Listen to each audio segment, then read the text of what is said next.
¿Cómo evoluciona el proyecto desde sus inicios hasta lo que tenemos hoy? ¿Cómo ocurrió? Bueno, voy a explicar el proyecto Radar desde el principio hasta el final, de cabo a rabo. Lo primero fue identificar una serie de personas con las que queríamos trabajar. Por ejemplo, uno de mis primeros proyectos fue en Sierra Leona. Queríamos trabajar con discapacitados, así que nos asociamos con una organización que se llama Lane Cheshire, de discapacitados, que trabajaban con discapacitados de todo el mundo, y nos ayudaron a identificar a discapacitados de Sierra Leona, que ya tenían una voz fuerte, ya se hacían oír mucho dentro de sus comunidades. Las organizaciones locales nos permitieron ponernos en contacto con esas personas.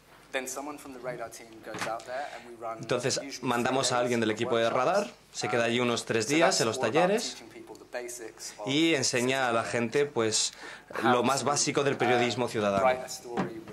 Cómo escribir una historia con las 5 W del inglés, el what, when, el qué, quién, cómo, dónde y cuándo. Y ellos verifican información, crean redes, todo eso. Y le damos la oportunidad de practicar. Esa es la segunda parte. La tercera parte es la infraestructura técnica que creamos para poder enviar mensajes que le cuesten lo mismo que un mensaje local. Y sin embargo, esos mensajes se envían por Internet a nuestro equipo de Londres. En Londres siempre trabajamos con los ordenadores,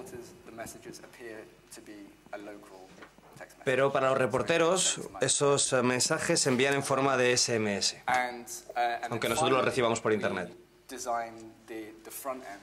Por último, diseñamos la página web para mostrar toda esa información del modo más adecuado. A veces utilizamos textos muy cortitos, o vídeos, o audio, lo que nos sirva más para poder expresar lo que queremos. Entonces no necesitas mucha tecnología, solamente un teléfono normal y corriente, y no necesitas conexión a Internet tampoco para recibir esa información de lo que está ocurriendo y las situaciones que hay. Eso es, pues eso es. Eso es algo muy importante, sin duda, porque quiere decir que las personas pueden utilizarlo aunque haya cortes de electricidad o que se caiga la red o cualquier problema. Uno de los mecanismos más sencillos y más eficaces al final son los SMS. Son hasta mejor que las llamadas muchas veces. Aunque se caiga la red, tú envías el mensaje y ya llegará el mensaje cuando vuelva a la red. Sin embargo, si quieres hacer una llamada, pues tienes que tener red en ese momento. Tienes que tener cobertura. Así que nuestro sistema funciona de tal forma que tenemos terminales Android que pueden enviar SMS. Ahora mismo estamos utilizando TeleRivet. No sé si alguien lo conoce aquí. ¿Alguien trabaja con ello? ¿Con TeleRivet? ¿Con esta tecnología? Hay alguno que asiente, ¿no? ¿Hay quien lo conoce? Bueno, pues estamos utilizando esta aplicación de móvil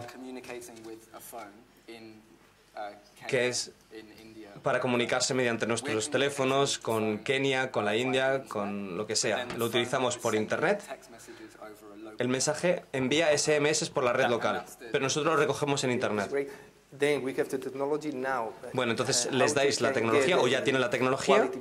Ahora, ¿cómo se puede conseguir una participación cualitativa para que los ciudadanos os envíen contenidos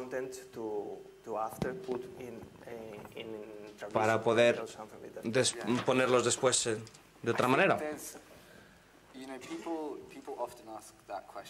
Pues muchas veces nos preguntan eso, y es que no hay una respuesta muy clara. Es un tema importante para para los periodistas ciudadanos. Es más fácil hablar del lado técnico y decir, con los móviles hacemos esto, con los ordenadores hacemos esto, y parece algo bastante impresionante, pero en realidad el secreto de lo que hacemos es que le echamos muchísimo trabajo humano. Nuestro equipo de Londres está viajando constantemente a las distintas zonas en las que trabajamos.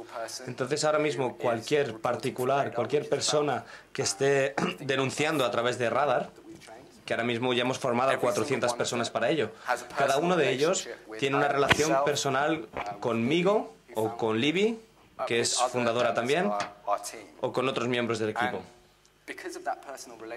Y como tenemos esas relaciones personales, sabemos que la información que nos envían es fidedigna. No solamente sabemos qué es lo que pasa en las noticias oficiales, también sabemos lo que nos cuentan ellos sobre su familia, sobre si tienen niños o no, sobre si han perdido un familiar, por ejemplo, o esos tipos de historias. Y trabajamos tantísimo en crear esas relaciones humanas que eso es lo que nos permite al final trabajar del modo en que lo hacemos. Así que no hay una respuesta sencilla, no hay un sí o un no.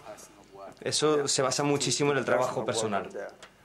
Sí, en el trabajo personal que hacéis allí, ¿no? Con la gente que está en África o en los distintos proyectos. Ahora mismo habéis empoderado a distintos grupos. ¿Cómo diseñáis los proyectos en torno a esto?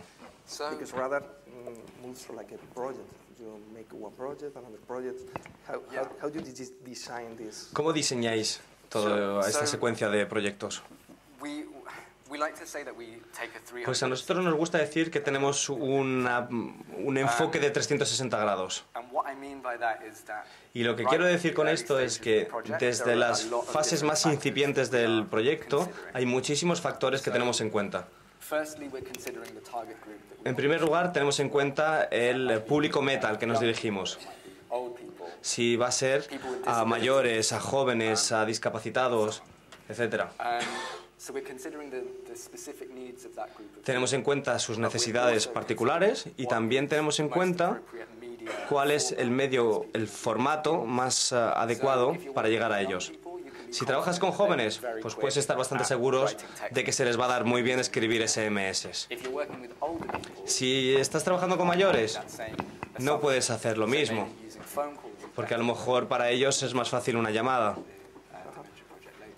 como pasa en un proyecto del que voy a hablar luego. Así que tenemos en cuenta el público meta, tenemos en cuenta el medio más adecuado y después tenemos en cuenta el tipo de marco o de entorno que queremos crear para comunicar de una forma efectiva. Y así nos podemos tomar toda la información y entenderla de una forma que tenga sentido.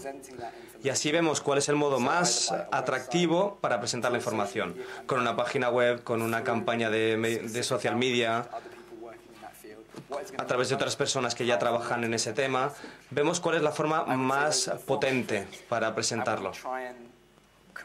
Lo que intentamos es muchas veces combinarlos todos en el diseño del proyecto para que funcione bien. Me gustaría compartir con el público un proyecto que habéis hecho. ¿Me puedes poner el del ébola? Jorge.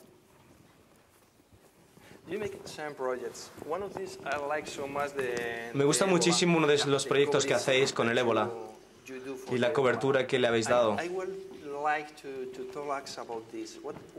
Me gustaría preguntarte sobre esto. ¿Cómo habéis conseguido este proyecto? Bueno, el proyecto ébola ha sido muy importante para Radar. Han ocurrido dos cosas importantes desde que fundamos Radar.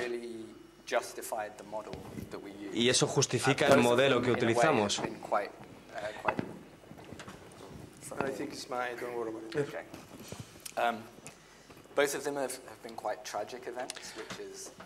Ha habido dos acontecimientos muy trágicos, que es una pena, pero también nos han mostrado todo lo que podemos hacer.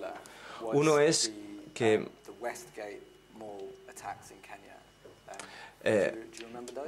Yeah, but after the elections or something like that, you mean?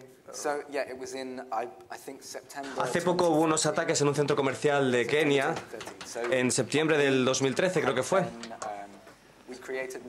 Entonces en aquel momento creamos una red. Un año antes ya habíamos creado una red en Kenia que tuvo un éxito limitado.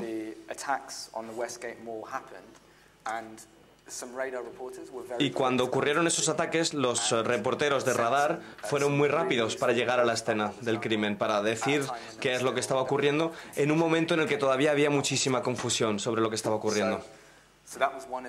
Así que ese fue un acontecimiento que dio radar a conocer a todo el mundo.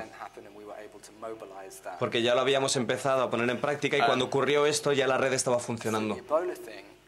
Y el otro proyecto, que es sobre el ébola, también es algo parecido. Empezamos una red en Sierra Leona en noviembre del 2012, creo. Y esa fue la primera formación que hizo radar en todo el mundo. La hicimos ahí, en Sierra Leona. Y en aquel momento nadie podría haber previsto lo que iba a ocurrir después. Un año y medio después, más o menos, que fue el inicio de esta crisis sanitaria tan horrible que ha arrasado África Occidental. Estábamos trabajando con unas 50 personas en Sierra Leona, que estaban por distintos sitios. Estaban en la capital, en Freetown, y cerca de la frontera con Guinea, Liberia, etc.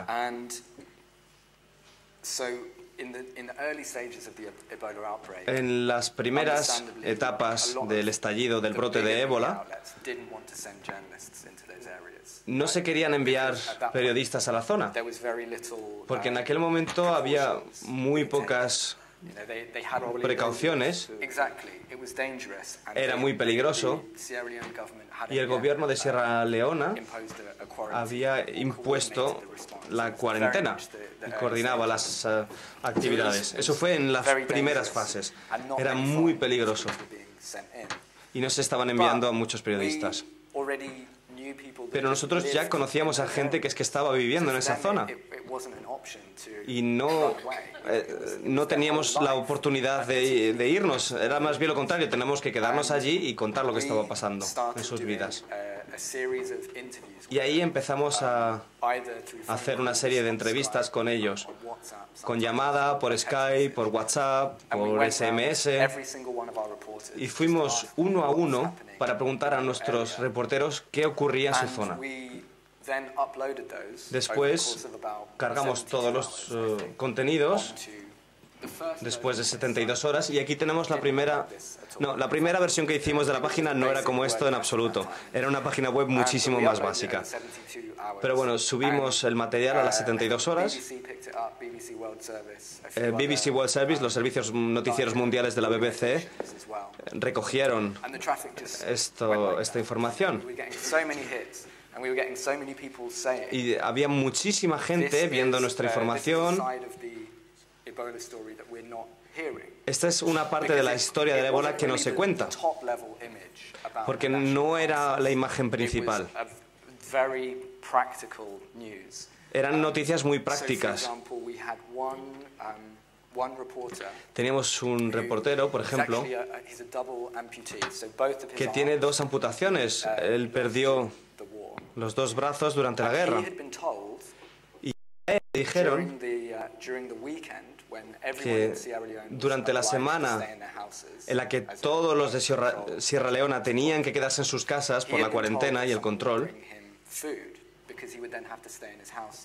él dijo que necesitaba que le llevaran comida para poder quedarse en casa todo ese tiempo. Esa persona estaba muy preocupada porque no iba a poder comer si no le mandaban comida y él no iba a poder salir a comprar nada porque era imposible, estaba prohibido. Esto es una historia muy pequeña, pero muy potente. y no es de lo que se suele hablar en los medios de comunicación. Como el éxito fue tan grande,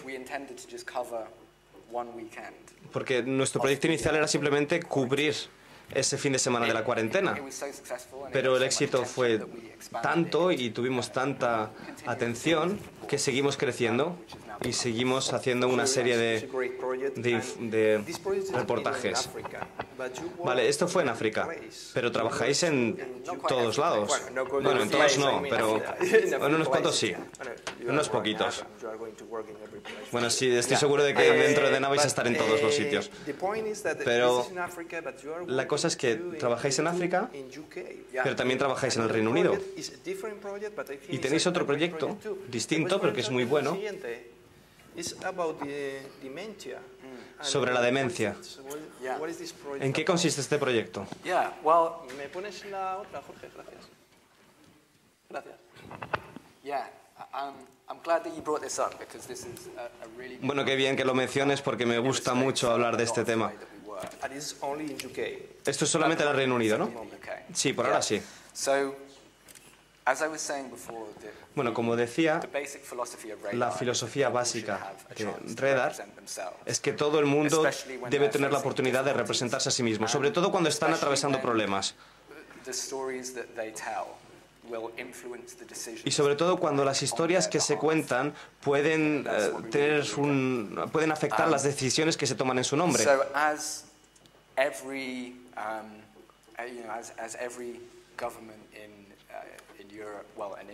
Igual que todos los gobiernos de Europa o del mundo están considerando este problema cada vez más importante. La demencia es cada vez más importante a los ojos de muchos países. Cada vez hay más personas que sufren este deterioro producido con la edad.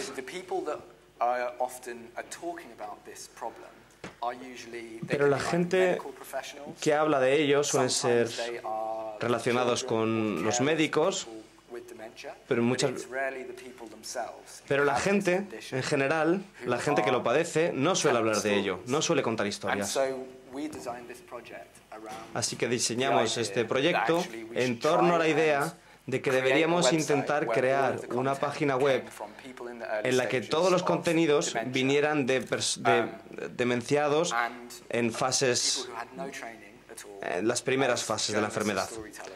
Y son personas que no tienen ninguna formación para contar historias, pero son personas a las que capacitamos para que nos contaran su historia. Un buen comienzo sería, si puedes hacer clic donde pone About Project, sobre los proyectos, ahí arriba donde pone sobre los proyectos. Jorge, please. Gracias.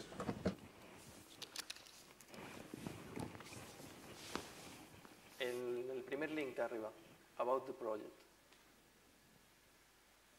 Sí, estoy hablando contigo. ¿Lo puedes dar ahí? Dale en About the Project, al primer link, que me dice Corin que le des ahí, por favor. No, vete, vuelve a Dementia. Sí, en Dementia dale en About the Project. El primer link que tienes, debajo del logo, ese, gracias. It's okay, right now. Let's go. Okay, and go down the page. Baja un poquito la página, please. Gracias. Yeah. More? Stop. Okay. Bueno, pues uno de los retos que teníamos en las primeras fases del proyecto es que los demenciados suelen ser personas mayores a los que no se les suele dar muy bien utilizar la tecnología. Y además tienen una enfermedad que hace que sea más difícil para ellos aprender. Por lo cual teníamos que aprender un sistema que pudieran utilizar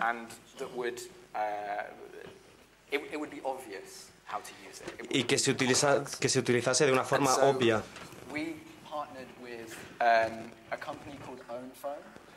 Nos asociamos con una empresa que se llamaba Outphone, que hacían teléfonos de impresión en 3D. Esto está preprogramado con el número de marcación por voz de radar. Es el único número que se marca. Tú le das al botón donde pone report, que es denunciar, y eso envía un mensaje que se guarda en un buzón y se pueden guardar hasta 5 minutos cada día de mensaje. Así que la idea que hay aquí es que en vez de tener que escribir, se puede dejar un mensaje.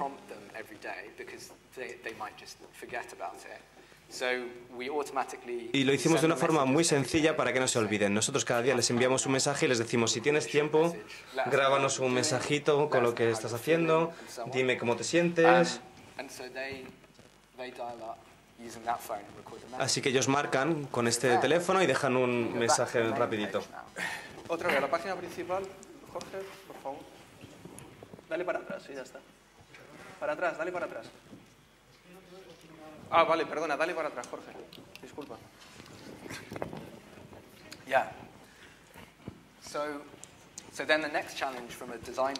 El siguiente reto que teníamos de diseño es que el audio no funciona muy bien en Internet. Las fotos sí funcionan muy bien, el vídeo no. El vídeo también, pero el audio no. Pero esto no tenía nada que ver con el audio, sino con el sonido.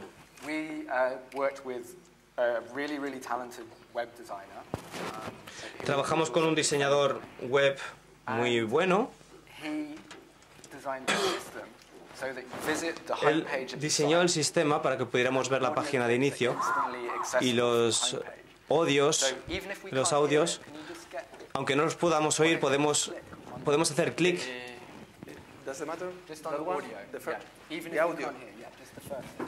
Aunque no salga nada, dale al primero.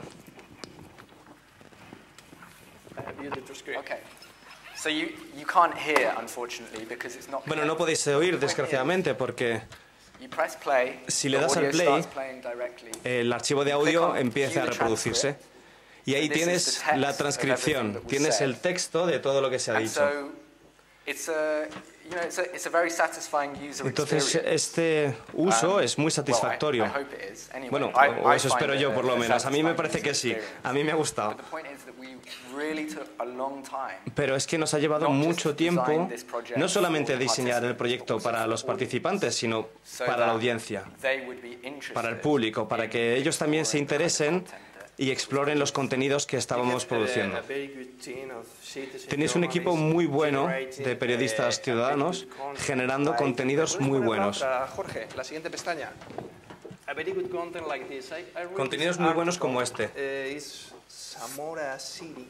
Por ejemplo, Zamora City, que escribe para Radar.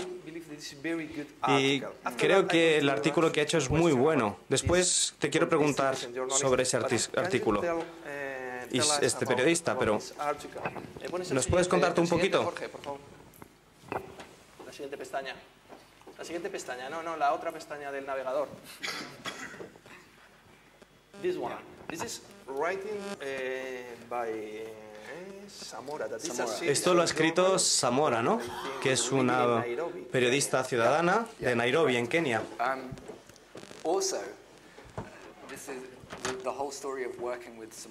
Sí, toda la historia de la colaboración con Zamora es muy buena porque no tiene padres,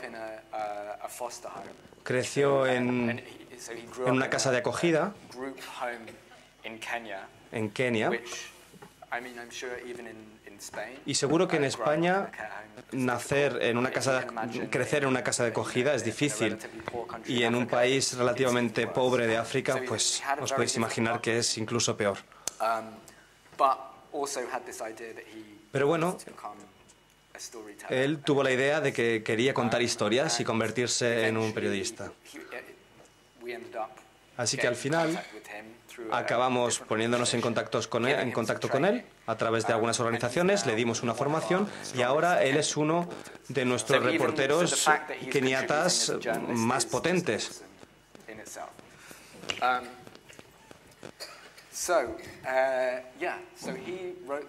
Bueno, él escribió esta historia sobre la mutilación genital femenina. Entrevistó a una señora mayor de la tribu Samburu, creo. Sí, Samburu pone ahí. Los Samburus son una tribu bastante parecida a los Masái. Todo el mundo conoce a los Masái de Kenia, ¿no? Los Masái son muy conocidos. Tienen una marca potente. Los Masái tienen una marca que funciona y son una de las tribus que todo el mundo conoce. Bueno, pues los Samburu también son algo parecido. Bueno, la cosa es que son muy tradicionales. Y una anciana de la comunidad Samburu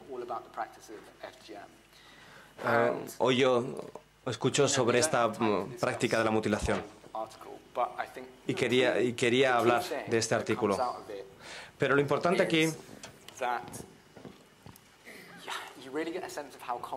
es que sí que te das un poco de cuenta de lo complicado que es este asunto. Nuestra perspectiva occidental es que esto es horrible y hay que pararlo. Y es cierto, por supuesto. Pero es que al mismo tiempo lo que nosotros queremos de verdad es entender el contexto cultural en el que esto se produce. Mediante esta entrevista te das un poco cuenta de que este es un ritual de mayoría de edad por el cual las niñas pasan a formar parte de la comunidad adulta de la tribu. Y eso simboliza el paso a formar parte de un proceso histórico muy largo que sigue hasta el día de hoy. Entonces, si no entendemos eso, si no entendemos por qué se empezó a practicar en un primer momento, es completamente imposible detener a la gente y evitar que ocurra. Porque claro, nosotros como público occidental podemos decir, esto está muy mal, tenéis que pararlo. Pues no estamos mostrando mucha comprensión. Y si les dejas que te cuenten su propia historia a ellos, vas a entenderlo mucho mejor. Me encanta este artículo, pero ¿quieres compartir otro proyecto? Otro proyecto que te parezca que está muy bien, que es muy bueno. ¿Tenéis otros proyectos entre manos que...? ¿Cómo vamos de tiempo? We have 15 minutes. ¿Con preguntas? Bueno, tenemos 15 minutos. ¿Preguntas de la gente? ¿Sí? No, todavía no. We have 15 minutes. 15 minutes. Tenemos 15 minutos, ¿no? Vale.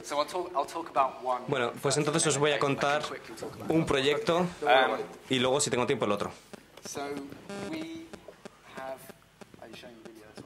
Bueno, aquí tenéis un vídeo también.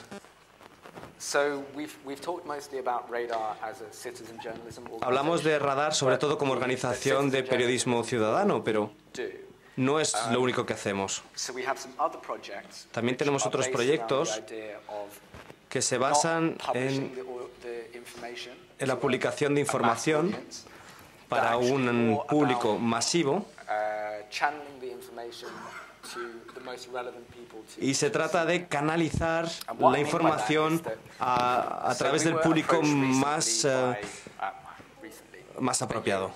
Por ejemplo, lo que ocurre hace un año con Christian Aid, Christian Aid son una institución benéfica del Reino Unido que tiene fondos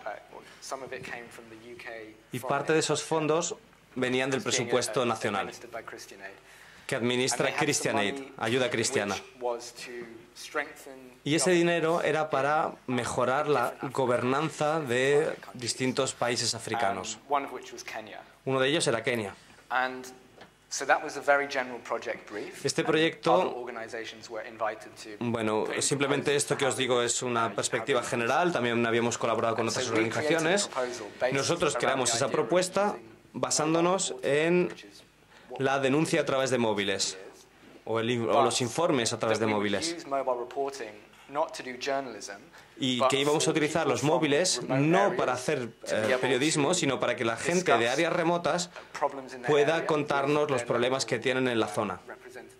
A ellos los llamamos los representantes locales. Creamos un sistema por el cual se forma a las personas para ser representantes de la comunidad. Y esto tiene que ver con el crowdsourcing, con sacar información de la comunidad local, crear redes, verificar funciones, etc.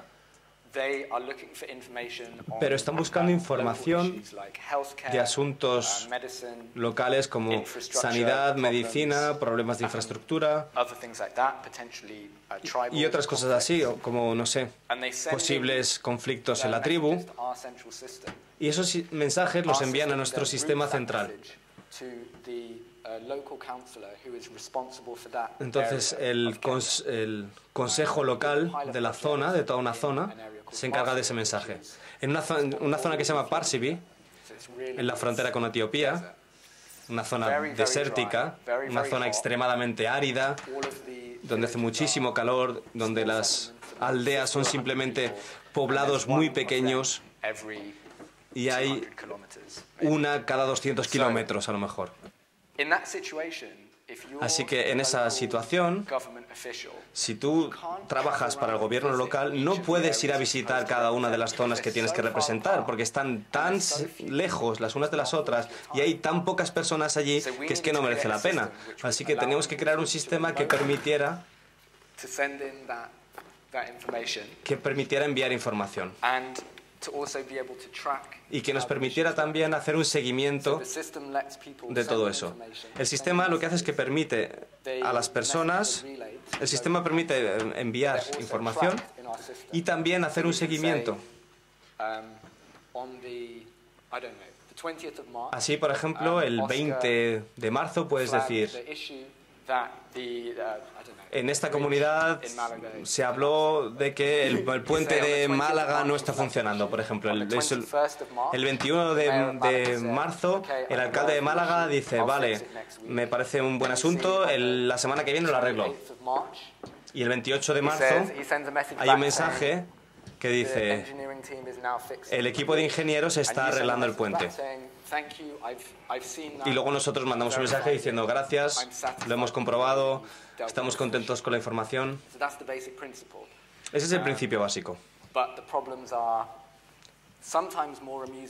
Pero los problemas a veces son incluso más divertidos, como un informe que teníamos fantástico que nos decía que en la ciudad X un leopardo había matado 5 cabras. Así que, bueno, esos son los temas de los que habla la gente a veces. Aunque podría ser a veces que el hospital local se ha quedado sin cierto tipo de medicamento. Necesitamos más suministros. O la escuela de esta zona no tiene libros para los niños. Y bueno, para acabar, mi parte favorita del proyecto es, por ejemplo, que esta zona de Kenia es muy pobre. En el resto de Kenia son casi una broma, porque los demás piensan que esa zona es mucho más pobre que ellos, que la gente tiene una educación mucho inferior. Y de repente llegamos nosotros a esta zona y decimos: queremos desarrollar una tecnología, un proyecto tecnológico pionero. Y el primer lugar en el que queremos hacerlo de todo el país es en esta zona, precisamente. Y esa es una de las cosas que hizo que la gente que participaba se sintiera muy orgulloso, porque ellos eran los primeros en probar ese sistema. Nosotros habíamos ido a ellos porque creíamos que ellos podían utilizar esa tecnología. Entonces ellos demostraron que se podían adaptar a esos nuevos sistemas. Y eso fue muy valioso en sí mismo. Poder trabajar con las comunidades que no son las más evidentes. Bueno, 2 preguntas. Estáis haciendo un proyecto estupendo, pero ¿de dónde sacáis el dinero? ¿Cómo se financia? Y otra cosa más. ¿Les pagáis a los periodistas ciudadanos que están creando los contenidos para vosotros? Sí. El de dónde salen los fondos siempre es la gran cuestión. Siempre es la pregunta para todas las ONGs. unfortunately, the answer is that we don't really have enough of it. Bueno, y desgraciadamente la respuesta es que no tenemos I bastante. mean, the more detailed answer is that Pero bueno, I para think darte like más a lot of información, creo journalism que organizations igual que muchas otras organizaciones de periodistas 21st century, en el siglo XXI, we try and have a lot of different income estamos streams. intentando So, the organization was tener founded distintas fuentes de with a small amount financiación. of money that was donated Teníamos unas pequeñas donaciones al principio que donaban really filántropos, just in the region of a few thousand. pero bueno, eran unos pocos miles. From that, we started developing the organization. We then Y a partir de ahí empezamos a desarrollar from la organización y empezamos a sacar dinero de It's crowdfunding, really great because lo cual fue estupendo the good porque thing about crowdfunding is that if you lo have bueno an del idea, crowdfunding es que si tienes una idea buena support, que la gente crea, se puede sacar dinero. you know, people really are very generous. La gente en realidad es So we muy raised some generosa. money through crowdfunding. Entonces sí que We conseguimos made fondos mediante a small crowdfunding amount of money y through también delivery. conseguimos una pequeña So, for example, cantidad sometimes I will, work as a consultant, trabajando, por ejemplo, de organizations asesor like web design, para otras organizaciones, no sé, en gestión de proyecto, en diseño web. as do other members of the organization. Y los miembros de la organización hacen este tipo de trabajo en su campo de especialización. We deliver projects for other Y también hacemos proyectos para otras personas. Hay gente que viene a nosotros y nos dice, like to work with this particular nos gustaría trabajar con esta comunidad en particular en esta zona, utilizando teléfonos móviles. Pero queremos que seáis vosotros los que diseñéis y construyáis el sistema técnico necesario para el proyecto. Y queremos que vosotros gestionéis toda la interacción. Entonces hacemos un proyecto integral para otras personas. Y parte de ese dinero lo podemos recanalizar para dirigirlo a la financiación de los proyectos. Pero no tenemos financiación directa, porque es muy difícil financiar esto. Y para contestar a la segunda pregunta, sí que pagamos a los colaboradores, sobre todo porque muchos de ellos están en zonas muy deprimidas, muy pobres. Entonces, nuestro precio normal es que si se publican varios cientos de palabras en la página web, le podemos dar 10, a veces 20 dólares. No es mucho dinero, claro, y nos gustaría darles mucho más. Pero es que también, si ganas 100 dólares en total y te dan 10 dólares por ese trabajo, esa contribución, pues es muy útil, viene muy bien. Intentamos pagarles en la medida de lo posible. Bueno, creo que tenemos que ir acabando, pero tenemos tiempo para otra pregunta. ¿Crees que la BBC, el Guardian, los medios tradicionales se preocupan por el periodismo ciudadano? ¿Cómo lo ves tú? Bueno, sin duda ha habido muchas respuestas distintas según las distintas plataformas de medios de comunicación. La BBC y el Guardian nos costó mucho que reconocieran lo que estamos haciendo. Nos costó mucho explicarles que no éramos periodistas de formación, pero queríamos trabajar como periodistas en África y otras partes del mundo. Y queríamos estar allí informando. Entonces, como decía antes, en casos como el del ébola, el radar ha contribuido mucho. Sé que el Guardian ha empezado a experimentar más con el periodismo ciudadano. Ahora tienen una iniciativa que utiliza contenidos de periodistas ciudadanos, pero es interesante que el medio de comunicación al que menos nos ha costado decir lo que hacemos, el medio de comunicación al que más fácil hemos podido convencer es Vanessa. Con BBC y con el Guardian hemos tardado meses intentando crear una relación para convencerles de lo que estamos haciendo. Sin embargo, con la revista Vice, tuvimos una charla de media hora con uno de los creadores en un bar en el este de Londres, And he said, "That's brilliant. I love Charlamos un what you do. ratito, me dijo, está genial, me encanta lo que haces, ven con nosotros y te voy a pasar con el equipo editorial, porque tu idea es muy interesante. Así que nos dieron acceso a su comunidad. Bueno, hay medios como la revista Vice, que tiene otra perspectiva de lo que es el periodismo y la comunicación. Pero bueno, nosotros tenemos que ir acabando. Ya no. Mira, lo siento, me he liado. Tiene una pregunta allí, una pequeñita. Venga, gracias. There's one question because we don't have more time. Sure. Okay. Yeah. ¿Tienes el de...? Bueno,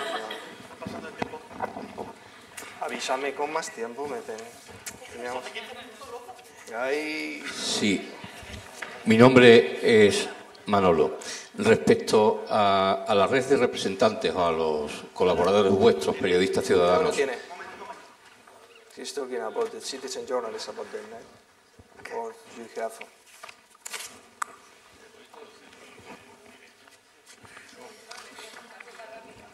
¿Qué ha ido? ¿Por un pinganillo? Ese mate. Microphone. Oh, sorry, yeah. Ay, perdona. Vale, este no tiene pila. Vale, tira.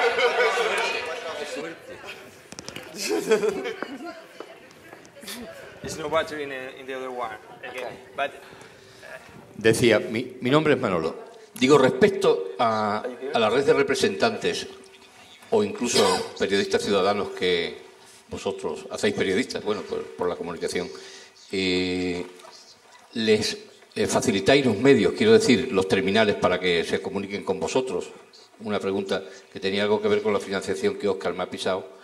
Pero respecto a la financiación también, ¿no tenéis publicidad? ¿No financiáis con publicidad? Y la pregunta, de verdad, la más interesante para mí, ¿a quién va dirigida la información que vosotros gestionáis? ¿Quién es el público? Me parece a mí, aunque pueda estar equivocado, que en cuanto a la red de representantes me da la impresión que tiene cierto aire de reality show. Okay. Just in a short way. Okay, sure. So, thank you. There are some really good questions. Gracias, son muy buenas las preguntas. Firstly, Bueno, lo primero, about do we provide a handset en cuanto a si ofrecemos los terminales y el equipo a los reporteros, la respuesta es que no, nunca es así. Y parte de las razones para ello es que cuanto más equipo les des, menos sostenible va a ser el proyecto porque los costes van a ser muy grandes. Y estamos trabajando en zonas muy limitadas. Y además, eso crea una distorsión en la percepción de las personas que van a participar. Porque tal vez no participen por contribuir a un fin, sino que iban a participar porque les dan equipo gratis. Y también, en tercer lugar, porque lo que queremos demostrarles es que la infraestructura ya está ahí. Que ellos ya tienen teléfonos y ya tienen la costumbre de comunicarse a través de sus redes. Es que hay muchas personas que no sabían cómo utilizarlo. Entonces, eso es en parte porque no les damos el material. Si quieres algo más, luego hablamos, ¿vale? Por no comerme el tiempo del resto de ponentes, ¿vale? Tengo una última pregunta. I have the last question. No. I have the last one. I have the last question and I think it's important. Es la última pregunta, que es que es importante. A ver. You share in your Twitter and you share that it's time to en tu Twitter dices, on my Spanish. Va siendo hora que pula mi español. ¿Por qué? Si quieres practicar español, pues este es el lugar. Sí que dije que tenía que mejorar mi español. No he aprendido mucho, puedo decir Y vamos a tomar una caña.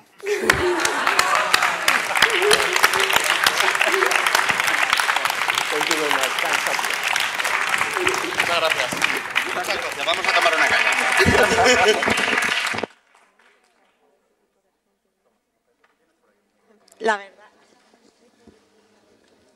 La verdad es que da rabia que tengamos tan poco tiempo, se nos hace pequeño y muchísimas gracias por esta pedazo de entrevista porque hacéis un trabajo extraordinario y sobre todo cómo adaptáis la tecnología nos ha parecido increíble.